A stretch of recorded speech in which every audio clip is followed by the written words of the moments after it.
Ciao a tutti amici di WeDrive e benvenuti in questo nuovo video. Le presentazioni virtuali di questo Salone di Ginevra, a cui purtroppo nessuno di noi ha potuto prendere parte, continuano. Stamattina sono iniziate prestissimo con BMW e Mercedes, mancava all'appello tra le tedesche solamente Audi. Una delle auto più attese in assoluto di questo Salone di Ginevra 2020 è l'Audi A3 Sportback e ne parleremo in questo video con tutte le sue novità. Prima però di andare a vedere quali sono, vi ricordo di iscrivervi al nostro canale, di cliccare sul campanello per restare aggiornati su tutti i nostri contenuti da questo Salone di Ginevra, di seguirci su Facebook, Instagram e di leggere i nostri articoli completi su www.wedrive.tv.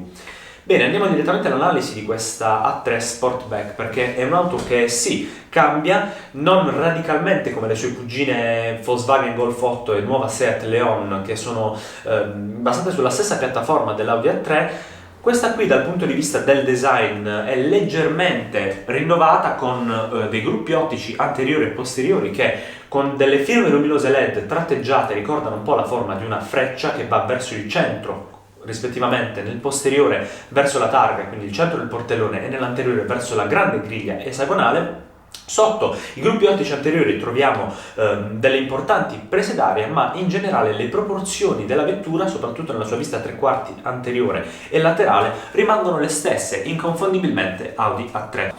Parliamo un po' delle dimensioni di questa Audi A3 2020. Abbiamo una lunghezza di 4,34 m, una larghezza di 1,82 m e un'altezza di 1,43 m. Lo spazio all'interno è importante, infatti il passo della vettura misura 2,64 m con un bagagliaio che va da 380 litri fino a 1200 con i sedili abbattuti, con il divanetto posteriore abbattuto. Le novità non si fermano qui, perché gli interni sono stati chiaramente rinnovati, ringiovaniti, con una modernizzazione del sistema MMI, quindi l'interfaccia utente con l'infotainment, con degli schermi chiaramente touchscreen che vanno da 10,1 a 12,3 pollici e il classico Virtual Cockpit di Audi, una vera e propria firma di Audi presente dietro il volante dedicata proprio al guidatore. Novità riguardano anche le motorizzazioni, perché al lancio ci sono un motore 1500 TFSI, quindi un benzina da 150 cavalli, e due declinazioni del 2000 TDI, quindi un motore diesel da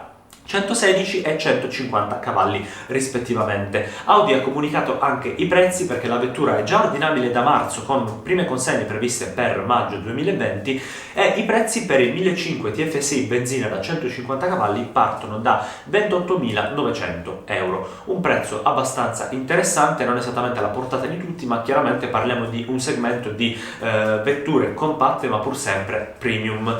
Questa non è l'unica novità presente a Ginevra per la Casa di Quattro Anelli, perché questo è il 2020 è una data importante. Esattamente 40 anni fa, sempre al Salone di Ginevra, fisicamente però, si è svolto il lancio di un'auto che ha segnato un'epoca nei rally e proprio nel brand di Quattro Anelli. Sto parlando dell'Audi 4, il 40° anniversario è importantissimo, e in questa Ginevra virtuale Audi ha deciso di celebrarlo con la presentazione di un nuovo prototipo. La gamma e-tron, infatti, quella full electric di Audi, va un po' ad allargarsi con un piccolo suffisso abbastanza importante, S.